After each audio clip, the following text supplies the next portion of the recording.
22 तारीख को भी मेरे को रिपोर्ट नहीं मिली। 23 तारीख को भी मेरे को रिपोर्ट नहीं मिली। इसके लिए फिर मैंने दिल्ली सरकार द्वारा जितनी भी जो हेल्पलाइन है सब पर बात करी।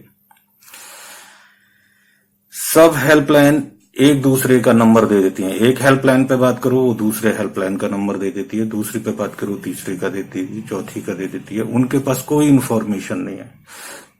जो स्टाफ बात करता है उस बेचारों के पास कोई इंफॉर्मेशन नहीं, हाथ जोड़ के मना कर देते हैं, जी हमारे पास कोई इंफॉर्मेशन नहीं है, आप इनसे बात कर लो, आप इनसे बात कर लो।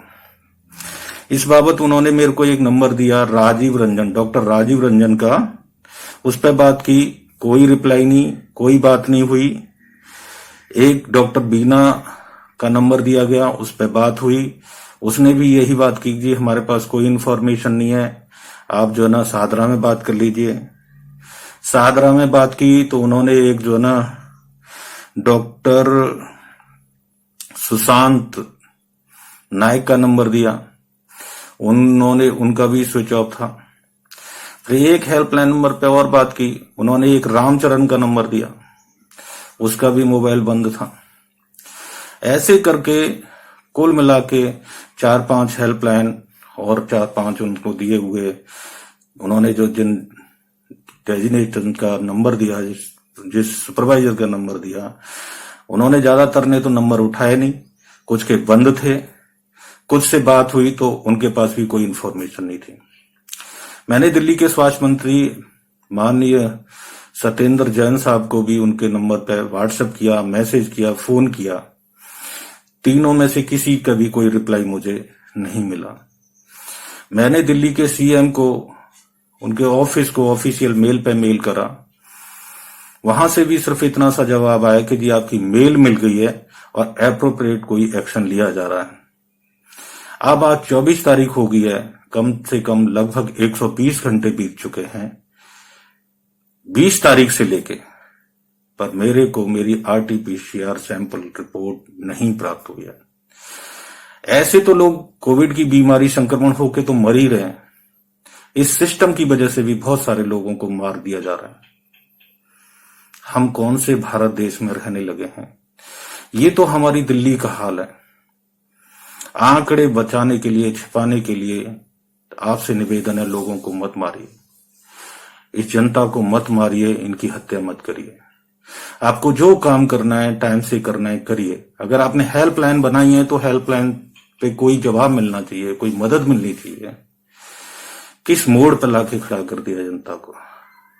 आज 6 दिन होने के बाद में भी मेरे को आरटीपीसीआर की रिपोर्ट नहीं मिली है। कैसे कोई अपना इलाज कराएगा, कैसे अपने आप को जिंदा रखेगा? आपसे निवेदन है, मत करिए, ऐसा मत करिए। जो लोग आपने बिठाए हैं उनसे जवाब लीजिए। इन सारे लोगों से बात करिए कि इन लोगों ने क्या, इतनी बड़ी सी बात है कि Hindustan wellness private limited lab से बात करके मेरी आरटीपीसीआर रिपोर्ट समय से नहीं मिल सकती है? क्या सीएम को भी मेल करने के बाद में आरटीपीसीआर की रिपोर्ट नहीं मिल सकती है? क्या स्वास्थ्य मंत्री को जो है ना मैसेज करो, व्हाट्सएप करो, फोन करो, उनके पास मैसेज पहुंच जाने के बाद में भी आरटीपीसीआर की रिपोर्ट नहीं मिल सकती है? ये ठीक नहीं है, ये बहुत खराब है। ऐसे लोगों की जान नहीं बच सकती। बाद में पीड़ित ने कहा कि यह बड़ा सवाल यह है कि सब कुछ सीएम साहब को ही करना है तो किस लिए हेल्पलाइन बनाया गया है? फिर सीएम ही बात करें जनता से। सर, ये जनता के साथ बहुत बड़ा धोखा है। कोई काम नहीं कर रहा है, लोग मर रहे हैं या मारा जा रहा है। अब दोनों में कोई अंतर नहीं है। इन सब में जवाब लिया जाए कि आपकी आखिर क्या ड्यूटी है।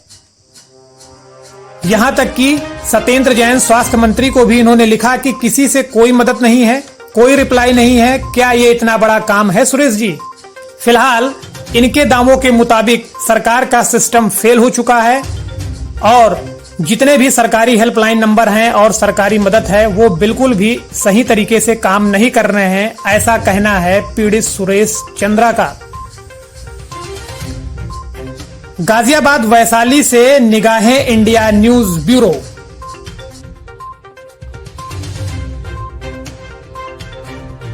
हमारी खबरें सबसे पहले पाने के लिए फेसबुक पर हमें फॉलो करें, यूट्यूब पर हमें सब्सक्राइब करें।